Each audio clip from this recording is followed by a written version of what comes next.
നമസ്കാരം. ഉറപ്പായി പണി ആർക്കെന്ന് ചോദിച്ചാൽ രമേശ് ചെന്നിത്തലയ്ക്ക്. ഇനി അടുത്ത കറിവേപ്പില, ഇവരെയൊക്കെ കറിവേപ്പില എന്ന് പറയാൻ കഴിയുമെന്ന് അറിയത്തില്ല, എങ്കിലും അടുത്ത കറിവേപ്പില രമേശ് ചെന്നിത്തലയാണെന്ന് നമുക്ക് അടിവരയിട്ട് പറയാൻ പറ്റും. എന്തുകൊണ്ടാണ് എന്ന് ചോദിച്ചാൽ രമേശ് ചെന്നിത്തലയ്ക്ക് വല്ല ആവശ്യമുണ്ടോ? തന്നെയുമല്ല, തെരഞ്ഞെടുപ്പ് ഈ നിലമ്പൂർ ഉപതെരഞ്ഞെടുപ്പ് കഴിയാൻ കാത്തിരിക്കുകയായിരുന്നു തമ്മിലടി തുടങ്ങാൻ എന്നല്ലേ രമേശ് ചെന്നിത്തലയുടെ പുതിയ പ്രസ്താവന കേൾക്കുമ്പോൾ നമുക്ക് തോന്നുന്നത്. തെരഞ്ഞെടുപ്പ് അങ്ങോട്ട് കഴിയട്ടെ. കാര്യം എന്താ, ഇവരുടെ എല്ലാ ഈ കുറച്ചു മുമ്പ് ഞാൻ ഒരു ആക്ഷേപഹാസ്യമായിട്ട് തന്നെ പറഞ്ഞിരുന്നു, ഇവരുടെ ഈ ഒറ്റക്കെട്ട് എന്ന് പറയുന്ന പ്രയോഗം ഭയങ്കര സംഭവമാണ്. ഇവരുടെ ഈ ഒറ്റക്കെട്ട്, ആ ഒറ്റക്കെട്ടൊക്കെ തെരഞ്ഞെടുപ്പ് കഴിയുന്ന അന്ന് തീരും. വോട്ടെടുപ്പിൻ്റെ അന്ന് 5 മണി കഴിഞ്ഞ് 5:30 ആയി കഴിയുമ്പോൾ അത് തീരും. അതാണ് ഈ കോൺഗ്രസ്സുകാരുടെ ഒരു പ്രത്യേകത. അവരൊക്കെ ഒറ്റക്കെട്ടാണ് എപ്പോഴും. ആ ഒറ്റക്കെട്ടിൻ്റെ അവസാനം എന്ന് പറഞ്ഞു കഴിഞ്ഞാൽ അത് എത്ര നാൾ വരെ ഉണ്ടെന്ന് ചോദിച്ചാൽ, പണ്ട് സൂസിക്കാർ പറഞ്ഞ പോലെ ഞങ്ങൾ തെരഞ്ഞെടുപ്പ് വരെ സമരം ചെയ്യുമെന്നാണ് അന്ന് ഈ ആശാ വർക്കർമാരെന്നുള്ള പേരിൽ സമരം ചെയ്തുകൊണ്ടിരിക്കുന്ന SUCI പ്രവർത്തകർ പറഞ്ഞത്. അങ്ങനെ ഒരു സമരം ഉണ്ടോ എന്ന് ചോദിച്ചാൽ എന്താ, വിജയം വരെയും സമരം ചെയ്യുമെന്ന് ഒരു മുദ്രാവാക്യമുണ്ട്. പക്ഷേ ഞങ്ങൾ തെരഞ്ഞെടുപ്പ് വരെയും സമരം ചെയ്യുമെന്നായിരുന്നു അവരുടെ മുദ്രാവാക്യം. അത് നമുക്കറിയാം. എന്ന് പറയുന്ന പോലെ ഞങ്ങളുടെയൊക്കെ ഒറ്റക്കെട്ടുണ്ട്. ഈ ഒറ്റക്കെട്ടെന്ന് പറയുന്നത് തെരഞ്ഞെടുപ്പ് ദിവസം വൈകിട്ട് 5:30 ആകുമ്പോൾ അവസാനിച്ചിരിക്കുന്നു എന്ന് പ്രഖ്യാപിക്കും. ഇതാണ് കോൺഗ്രസിൻ്റെ ഒറ്റക്കെട്ട്. അപ്പം ഈ തെരഞ്ഞെടുപ്പ്, നിലമ്പൂർ ഉപതെരഞ്ഞെടുപ്പ് അങ്ങോട്ട് കഴിഞ്ഞു. ഞങ്ങൾ അതുവരെ പറഞ്ഞിട്ട് ഞങ്ങൾ ഒറ്റക്കെട്ടായി പ്രവർത്തിക്കും, ഞങ്ങൾ ഒറ്റക്കെട്ടാണ്, ഞങ്ങൾ ഒറ്റക്കെട്ടായി നിന്ന് പൊരുതും, ഞങ്ങൾ അടുത്ത 2026 തെരഞ്ഞെടുപ്പിൽ ഞങ്ങൾ ഒറ്റക്കെട്ടായി നിന്ന് 100 സീറ്റിങ് പിടിച്ചു വലിച്ച് അവിടെ കൊണ്ട് വെക്കും എന്നൊക്കെ തന്നെയാണ് അവർ പറഞ്ഞുകൊണ്ടിരുന്നത്. പക്ഷെ അതൊക്കെ മാറി. എന്താണ്, രമേശ് ചെന്നിത്തല ആദ്യത്തെ അടിയടിക്കുന്ന ഇവിടുത്തെ വലിയ ഷോ കാണിച്ച കുറച്ച് 3-4 പേരുണ്ട്.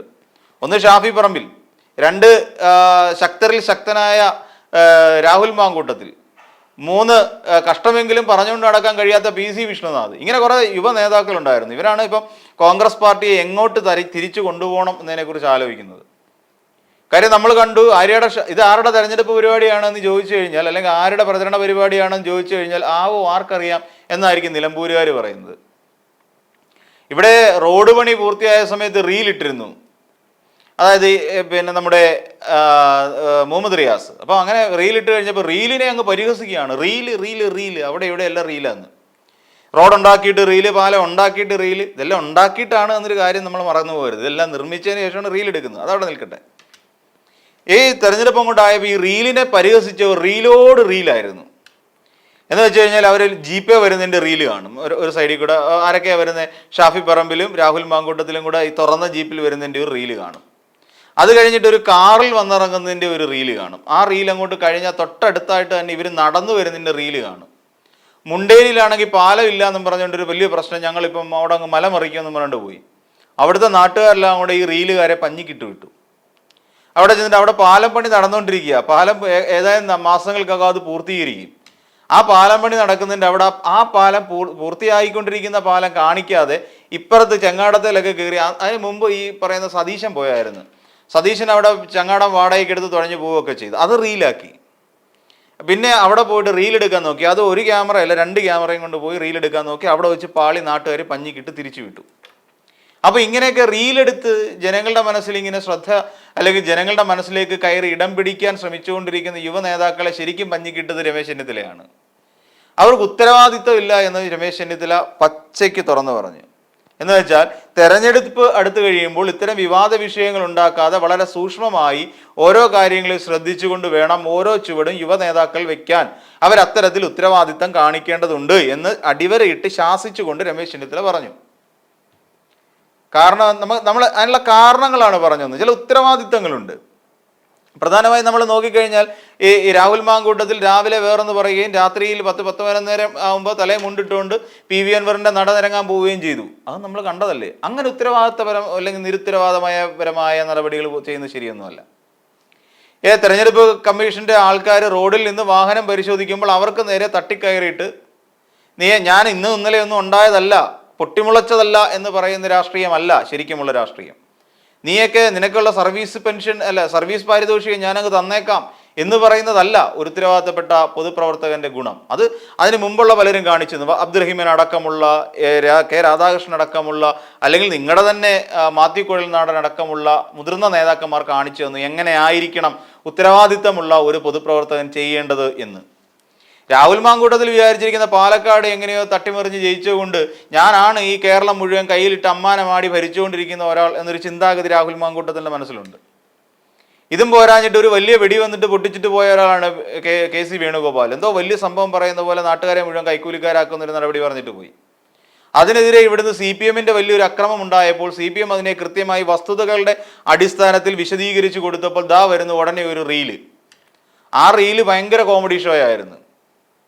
സത്യത്തിൽ ഈ പറയുന്ന പ്രമുഖ ഏതെങ്കിലും ചാനലിൽ അത് പ്രദർശിപ്പിച്ചിരുന്നെങ്കിൽ ഒരു പക്ഷേ അത് 100 ദിവസം ഓടിയനെ, ടാം റേറ്റിങ്ങിലൊക്കെ ബാർക്ക് റേറ്റിങ്ങിലൊക്കെ വലിയ വിജയം നേടിയനെ. അത് കാര്യം അത്രത്തോളം കോമഡി അതിനകത്ത് നിറഞ്ഞു നിന്നിട്ടുണ്ടായിരുന്നു.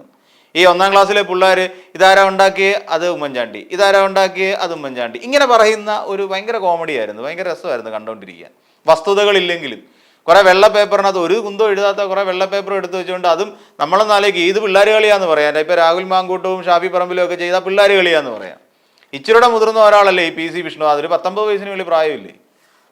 എന്നിട്ട് ഈ PC വിഷ്ണുനാഥ് ഈ പിള്ളേർ കളിക്ക് കൂട്ടു നിന്നാണ് മനസ്സിലാവാത്തത്. അതിന് പോയി കൂട്ടു നിൽക്കേണ്ട വല്ല ആവശ്യം ഉണ്ടായിരുന്നു? ഉള്ള വെയിറ്റും കൂടെ PC വിഷ്ണുനാഥിന് നഷ്ടപ്പെട്ടു. ഇതാണ് ആ തെരഞ്ഞെടുപ്പ് കൊണ്ടുണ്ടായ പലരുടെയും ഗുണം. അപ്പം രമേശ് ചെന്നിത്തല പറയുന്ന ഇമാതിരി പിള്ളേർ കളിയൊന്നും പാടില്ല, തെരഞ്ഞെടുപ്പ് എന്ന് പറയുന്നത് ഉത്തരവാദിത്തത്തോടു കൂടി നടപ്പിലാക്കേണ്ട ഒരു കാര്യമാണ് എന്ന് പറഞ്ഞ് മനസ്സിലാക്കി കൊടുക്കുന്നു കുട്ടികൾക്ക്. ഇതോടുകൂടി ഇവർ ഈ പറയുന്ന രമേശ് ചെന്നിത്തലയുടെ ചീട്ട് കീറും. കാരണം ഇവർക്കെല്ലാം വളം വെച്ചു കൊടുക്കുന്നത് സതീശൻ എന്ന് പറയുന്ന ഒരാളാണ്. അത് VD സതീശൻ. ഈ VD സതീശനാണ് ഈ പറയുന്ന പിള്ളേർക്കെല്ലാം ഇമാതിരിയുള്ള വിവരക്കേടൊക്കെ പറഞ്ഞു കൊടുക്കുന്നെങ്കിൽ അങ്ങനെ ചെയ്യണം ഇങ്ങനെ ചെയ്യണം, അതെന്ന് വെച്ചാൽ കുട്ടിക്കുരങ്ങനെ കൊണ്ട് ചുടുചോര വാരിപ്പിക്കുന്ന പരിപാടി അത് ആക്ച്വലി ചെയ്തുകൊണ്ടിരിക്കുന്നത്. അതുകൊണ്ട് തന്നെ രമേശ് ചെന്നിത്തലയ്ക്ക് മനസ്സിലായി. ഇപ്പം സതീശൻ ഇസം എന്ന് പറയുന്ന ഒരു ഇസം കോൺഗ്രസിൽ ഇല്ല എന്ന് അസന്നിഗ്ധമായി പറയുന്നു. സതീശൻ ഇസം എന്ന് പറയുന്ന ഒരു ഇസം കോൺഗ്രസിൽ ഇല്ല. എന്തുകൊണ്ടാണ് രമേശ് ചെന്നിത്തല അങ്ങനെ പറഞ്ഞത് അത് വിശദീകരിക്കുന്നുണ്ട്, അദ്ദേഹം തന്നെ വിശദീകരിക്കുന്നുണ്ട്. പക്ഷേ എന്തുകൊണ്ട് പറഞ്ഞു എന്നുള്ളതിന് നമുക്കൊരു വ്യക്തത വേണ്ടേ. ഇവിടെ തെരഞ്ഞെടുപ്പ് പ്രഖ്യാപിച്ചു, VS ജോയിയെ സ്ഥാനാർത്ഥിയാക്കണ്ട, പകരം ആര്യാട ഷൗക്കത്തിനെ സ്ഥാനാർത്ഥിയാക്കിയാൽ മതി എന്ന് ഏകപക്ഷീയമായ തീരുമാനം VD സതീശന്റെ ഭാഗത്തു നിന്നുണ്ടാവുന്നു. PV അൻവർ പിന്തുണയ്ക്കാൻ വരാമെന്ന് പറഞ്ഞ PV അൻവറിനെ കാല് മടക്കി അടിക്കുന്നു. PV അൻവർ ആ വഴിക്ക് പോയി. അപ്പോൾ വിമർശനങ്ങൾ ഉണ്ടായി, നിങ്ങൾ ചെയ്ത് തെറ്റായിപ്പോയി എന്ന് നാനാ ഭാഗത്തു നിന്നും പ്രമുഖരായ പലരും പറഞ്ഞു. രമേശ് ചെന്നിത്തല പേരുദോഷം തീർക്കാൻ വേണ്ടി ഒരു ദിവസം കണ്ട പ്രചരണ പരിപാടിയിലും കണ്ട് പങ്കെടുത്തു, അത് വേറൊരു കാര്യം. അപ്പോൾ അങ്ങനെ വന്നു കയറിയ സമയത്ത് അന്ന് പറഞ്ഞെന്താണ്, ജയിച്ചാൽ ഇത് ജനങ്ങളായിരിക്കും ഇതിനകത്ത്, അല്ലെങ്കിൽ ഇവിടെ എൻ്റെ ബാക്കിയുള്ള പ്രവർത്തകരായിരിക്കും, അവർക്കായിരിക്കും അതിൻ്റെ ക്രെഡിറ്റ്. ഈ ക്രെഡിറ്റിൻ്റെ വിവാദം നമുക്ക് പിന്നെ മൈക്ക് നീക്കിയതിനകത്ത് നമുക്ക് മനസ്സിലായ കാര്യമാണ്. അപ്പം ഈ കോൺഗ്രസ് പാർട്ടി ജയിച്ചു കഴിഞ്ഞാൽ, അതായത് UDF നിലമ്പൂർ ബൈ ഇലക്ഷനിൽ ജയിച്ചു കഴിഞ്ഞാൽ അതിൻ്റെ എല്ലാ ക്രെഡിറ്റും എൻ്റെ പ്രവർത്തകർക്കായിരിക്കും. തോറ്റു കഴിഞ്ഞാൽ അതിൻ്റെ ഭാരിച്ച ഉത്തരവാദിത്വം ഞാൻ ഏറ്റെടുക്കും എന്ന് പറഞ്ഞ ഒരാളാണ് VD സതീശൻ. എന്ന് വെച്ചാൽ സതീശനിസം എന്ന് പറയുന്നൊരു ഇസം ഉണ്ടെന്നേ. അല്ലെങ്കിൽ സതീശൻ അങ്ങനെ പറയേണ്ട ആവശ്യമില്ലല്ലോ. ജയിച്ചാൽ അതിൻ്റെ പിന്നെ ക്രെഡിറ്റ് മുഴുവൻ പ്രവർത്തകർക്ക്, തോറ്റാൽ സതീശൻ ഏറ്റെടുക്കും, VD സതീശനായിരിക്കും അതിൻ്റെ, ഞാൻ അങ്ങ് ഏറ്റെടുക്കുക എന്ന് പറയുന്ന രീതി. എന്ന് വെച്ചാൽ എന്താ അർത്ഥം? ജയിക്കുമ്പോൾ പ്രവർത്തകർക്ക് ക്രെഡിറ്റ് കൊടുക്കുന്നത് എൻ്റെ ഔദാര്യമാണെന്നർത്ഥം. അതല്ലേ അതിൽ നിന്ന് മനസ്സിലാക്കാൻ കഴിയുന്നത്. അത് ജയിച്ചു കഴിഞ്ഞാൽ അതിൻ്റെ ക്രെഡിറ്റ് ഞാൻ നിങ്ങൾക്ക് തരികയാണ്, അല്ല നിങ്ങളാരും ഒന്നും ചെയ്തിട്ടല്ല. അതിൻ്റെ മുഴുവൻ ക്രെഡിറ്റ് എനിക്കാണ്. പിന്നെ എൻ്റെ നല്ല മനസ്സുകൊണ്ട് എൻ്റെ ഔദാര്യം കൊണ്ട് നിങ്ങളിലേക്ക് ഞാൻ ആ ക്രെഡിറ്റ് എത്തിക്കുന്നു. തോറ്റു കഴിഞ്ഞാൽ നിങ്ങളെ ആരാ ഞാൻ കുറ്റം പറയത്തില്ല എന്നുള്ളതല്ലേ അതിൻ്റെ അർത്ഥം. അപ്പോൾ ഈ പറയുന്ന എല്ലാ പ്രവർത്തകരെയും കുറ്റം പറയാൻ VD സതീശൻ എന്താ യോഗ്യത അല്ലേ? അപ്പം അതുകൊണ്ട് ഞാൻ ആ കുറ്റം സ്വയം ഏറ്റെടുക്കുന്നു എന്ന് പറയുന്ന ഇരട്ടച്ചങ്ക്, അതെന്ന് വെച്ചാൽ നമ്മളീ പറയുന്ന പോലെ മുഖ്യമന്ത്രി പിണറായി വിജയനെയാണ് നമ്മൾ ഇരട്ടച്ചങ്ക് ചില നിലപാടുകളുടെ അടിസ്ഥാനത്തിൽ വിളിച്ചുകൊണ്ടിരുന്നത്.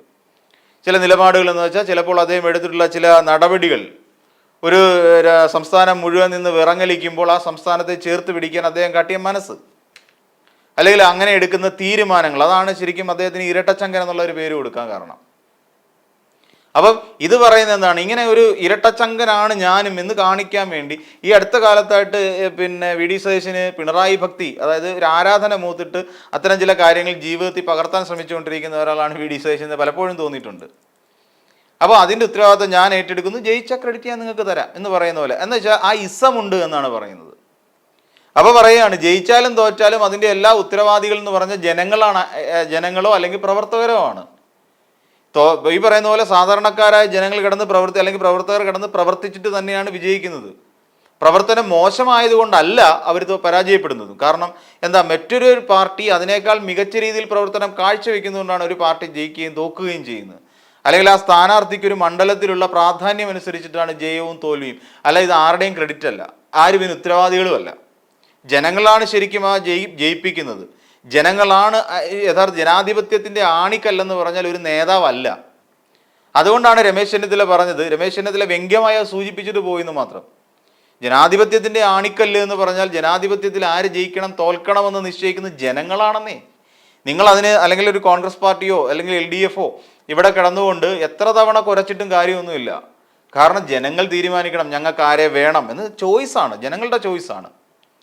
അതിന് പകരം ഞാനിങ്ങ് ഉത്തരവാദിത്വം ഏറ്റെടുക്കുക എന്ന് പറഞ്ഞാൽ അതൊക്കെ ഇസമാണ്. അതാണ് പറഞ്ഞത്. അത് പറഞ്ഞിരിക്കുന്ന സതീശനിസം എന്ന് പറഞ്ഞൊരു ഇസമില്ല. കാരണം എല്ലാ പ്രവർത്തകരും കോൺഗ്രസ് പാർട്ടിയെ അല്ലെങ്കിൽ UDFനെ സംബന്ധിച്ചിടത്തോളം ഒരേ പ്രാധാന്യം അർഹിക്കുന്ന ആളുകൾ മാത്രമാണ്. അതിൽ VD സതീശന് കൂടുതൽ പോയിന്റ് കൊടുക്കാൻ ഞാനില്ല എന്നുള്ള അർത്ഥത്തിൽ തന്നെയാണ് രമേശ് ചെന്നിത്തല പറഞ്ഞിരിക്കുന്നത്. പിന്നെ വളരെ താഴെ തട്ട് മുതൽ തന്നെ ലീഗിൻ്റെ പ്രവർത്തനം ഉണ്ടായിരുന്നു. ഓക്കെ, ശരിയായിരിക്കാം. അങ്ങനെ ഉണ്ടോ ഇല്ലയോ എന്നുള്ളതൊക്കെ തെരഞ്ഞെടുപ്പിൽ വോട്ടെണ്ണൽ കഴിയുമ്പോൾ നമുക്ക് മനസ്സിലാവും. ഇനി ഒരു അവലോകനം നടക്കുമല്ലോ, ലീഗിൻ്റെ എത്ര വോട്ട് അൻവറിന് പോയി എന്നും ലീഗിൻ്റെ എത്ര വോട്ട് ഭിന്നിച്ച് സ്വരാജിലേക്ക് പോയി എന്നുള്ള കാര്യങ്ങളൊക്കെ നമുക്ക് തെരഞ്ഞെടുപ്പ് വോട്ടെണ്ണലെല്ലാം കഴിയുമ്പോഴാണ് നമുക്കതിനെക്കുറിച്ച് ഏകദേശ വ്യക്തത വരുന്നത്. അതുവരെ ഇതൊക്കെ ഒരു ലീഗ് പ്രവർത്തിച്ചില്ലയോ എന്നൊക്കെയുള്ള ചെന്നിത്തലയുടെ അത്തരം ചിന്തകൾ അവിടെ ഇരുന്നോട്ടെ. അപ്പോൾ ഈ പറയുന്നതാണ് രമേശ് ചെന്നിത്തലയുടെ ഒരു ആർജവം.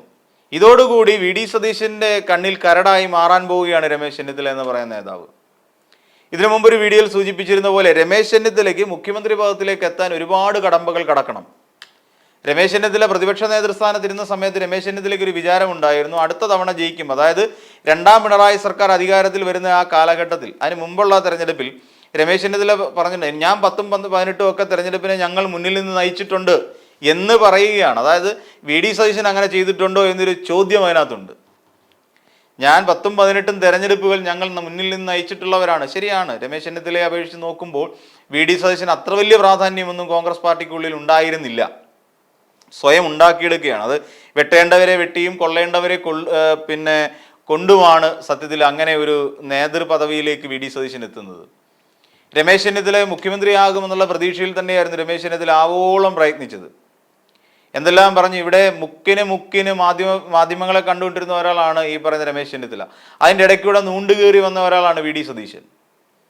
അങ്ങനെ നിയമസഭാ പ്രസംഗങ്ങളിലൂടെയൊക്കെ നൂണ്ടുകയറി വരികയായിരുന്നില്ല. പിന്നീട് അടുത്ത രണ്ടാം പിണറായി സർക്കാർ അധികാരത്തിൽ വന്നപ്പോൾ തലമുറ മാറ്റം എന്ന് പറയുന്ന ഒരു കൊട്ടത്തേങ്ങ കൊണ്ടുവന്ന് KC വേണുഗോപാലും ഹൈക്കമാൻഡ് കൊണ്ടുവന്ന് അടിച്ചതിൻ്റെ ഫലമായിട്ടാണ് അതുവരെ ഉണ്ടായിരുന്ന മുല്ലപ്പള്ളി രാമചന്ദ്രൻ KPCC അധ്യക്ഷ സ്ഥാനത്ത് നിന്ന് പോയതും രമേശ് ചെന്നിത്തലയെ പൊങ്ങഞ്ഞ കൊള്ളി പോലെ പിടിച്ച് പുറത്താക്കി ഇരുത്തിക്കൊണ്ട് VD സതീശനെ പ്രതിപക്ഷ നേതൃസ്ഥാനത്തേക്ക് കൊണ്ടുവന്നതും.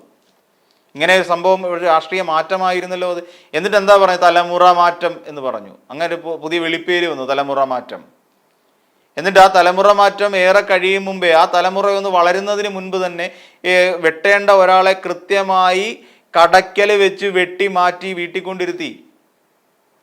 കുമ്പക്കുടിയിലെ വീട്ടിലിപ്പം ചാരി കസേരയിൽ കിടന്ന് മേലോട്ട് നോക്കിയിരിക്കുകയാണ് ഈ പറയുന്ന K സുധാകരൻ എന്ന് പറയുന്ന മുൻ KPCC അധ്യക്ഷൻ. ഒരു പദവികളുമില്ല, ആപാടെ MP എന്നൊരു സ്ഥാനപ്പേര് മാത്രമായി ചുരുങ്ങി. അപ്പോൾ ഇങ്ങനെ ഓരോരുത്തരെയായി വെട്ടി നിർത്തി. ഇനിയിപ്പം രമേശ് ചെന്നിത്തലയ്ക്കും അങ്ങനെ തന്നെ ഏറെക്കാലം കഴിയും മുമ്പ് തന്നെ വീട്ടിലിരിക്കാമെന്ന് വെച്ച് കഴിഞ്ഞാൽ അദ്ദേഹത്തിൻ്റെ ഏതെങ്കിലും ഒരു മണ്ഡലത്തിൽ ഇനിയിപ്പോൾ പറയും ഹരിപ്പാട് നിങ്ങൾ മത്സരിക്കേണ്ട, വേറെ ആരെങ്കിലും മത്സരിച്ചാൽ മതി എന്ന് പറയും. പാലം വലിക്കാൻ പാടുള്ള പാർട്ടിയാണോ കോൺഗ്രസ്? നമുക്കതറിയാവുന്ന കാര്യമാണ്. അപ്പം പാലം വലിക്കാൻ പാടുള്ള പാർട്ടിയാണോ കോൺഗ്രസ് എന്ന് നമ്മൾ കൃത്യമായി നമ്മുടെ K മുരളീധരനോട് ചോദിച്ചാൽ മനസ്സിലാവും. K മുരളീധരൻ അനുഭവസ്ഥനാണല്ലോ.